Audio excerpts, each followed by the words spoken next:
नमस्कार। कभी सोचा है कि कुछ खास हालात में एक आम नागरिक को भी किसी को गिरफ्तार करने का कानूनी अधिकार मिल सकता है?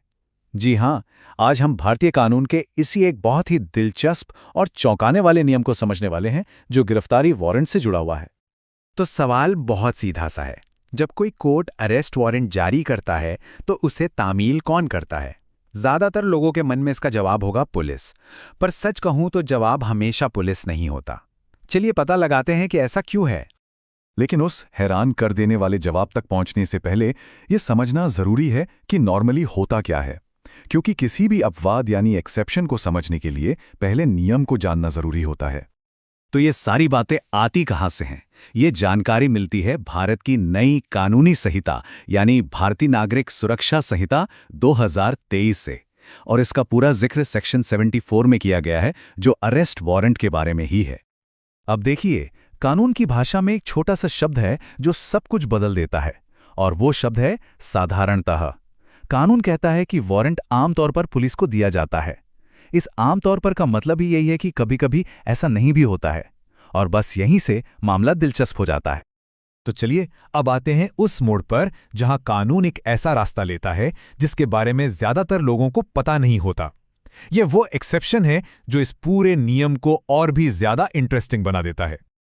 और ये रहा वो बड़ा खुलासा। कानून साफ कहता है कि कुछ असाधारण मामलों में कोर्ट अरेस्ट वारंट किसी भी अन्य व्यक्ति या व्यक्तियों को दे सकता है। इसका सीधा मतलब क्या हुआ? इसका मतलब है कोई भी आम नागरिक। जी हां, कानून एक आम नागरिक को गिरफ्तारी का अधिकार दे सकता है। इस बहुत ही रेयर लीगल पावर को हम समझने के लिए सिविलियन डायरेक्टेड वारंट कह सकते हैं। ये कोई रोजमर्रा की प्रक्रिया बिल्कुल नहीं है, बल्कि एक बहुत ही असाधारण अधिकार है जो अदालत किसी आम नागरिक को बेहद खास परिस्थितियों में ही देती है। तो अगला सवाल मन में यही आता है कि आखिर ये असाधारण परिस्थितियां हैं क्या? जाहिर सी बात है, अदालत ये शक्ति किसी को भी यूं ही तो नहीं दे सकती। इसके लिए कानून में बहुत ही सख्त नियम बनाए गए हैं। कानून इसके लिए दो बहुत जरूरी शर्तें रखता है। ये शर्तें एक तरह से सेफ्टी चेक का काम करती हैं, ताकि इस पावर का कोई गलत इस्तेमाल न कर सके। तो देखिए, ये दो कंडीशंस हैं और दोनों का एक साथ पूरा होना जरूरी है। पहली ये कि वारंट पर तुरंत एक्शन लेना बहुत ज्यादा जरूरी हो, मतलब एक पल की भी देरी खतरनाक हो सकती है। और दूसरी कंडीशन ये कि उस वक्त मदद के लिए कोई भी पुलिस ऑफिसर आसपास मौजूद न हो। यानी अर्जेंसी और पुलिस की गैर मौजूदगी, ये दोनों एक साथ होनी चाहिए। और इस बात को फिर से समझना बहुत जरूरी है कि ये दोनों शर्तें एक साथ पूरी होनी ही चाहिए। ये कोई या तो ये या वो वाली सिचुएशन नहीं है। गिरफ्तारी पर तुरंत एक्शन भी जरूरी हो और कोई पुलिस वाला भी मौजूद ना हो। सिर्फ और सिर्फ तभी कोर्ट ये असाधारण कदम उठा सकती है। अच्छा, ये तो हो गई कंडीशंस की बात, पर सवाल ये है कि ये प्रोसेस असल में काम कैसे करता है, खासकर तब जब वारंट किसी एक इंसान को नहीं बल्कि कई लोगों के ग्रुप को दिया गया हो। चलिए सोचते हैं, मान लीजिए कोर्ट ने कुछ लोगों के एक ग्रुप को वारंट सौंपा है, तो क्या उन सबको एक साथ जाकर गिरफ्तारी करनी पड़ेगी या फिर ग्रुप में से कोई एक भी ये काम कर सकता है?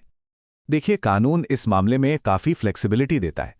अगर वारंट कई लोगों के नाम पर है तो वो सब मिलकर भी उसे पूरा कर सकते हैं, या उनमें से कोई एक भी कर सकता है, या फिर उनका कोई भी कॉम्बिनेशन ये काम कर सकता है। इसका मकसद यही है कि एक्शन लेने में आसानी हो और तेजी आए। तो इस पूरी बातचीत का निचोड़ क्या है?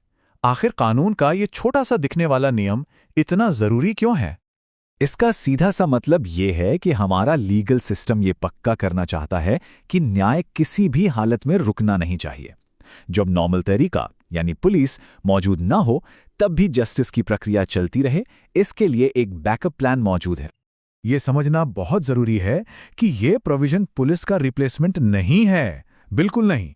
ये एक इमरजेंसी उपाय है, एक लास्ट रिजॉर्ट है, जो सिर्फ इसलिए है ताकि ये पक्का किया जा सके कि न्याय मिलने में देरी ना हो। और आखिर में एक सवाल जो सोचने वाला है, अगर कानून इमरजेंसी में एक आम नागरिक पर इतनी बड़ी जिम्मेदारी डाल सकता है, तो ये कानून व्यवस्था बनाए रखने में हम सबकी यानी आम जनता की भूमिका के बारे में क्या बताता है? इस पर सोचिएगा जरूर।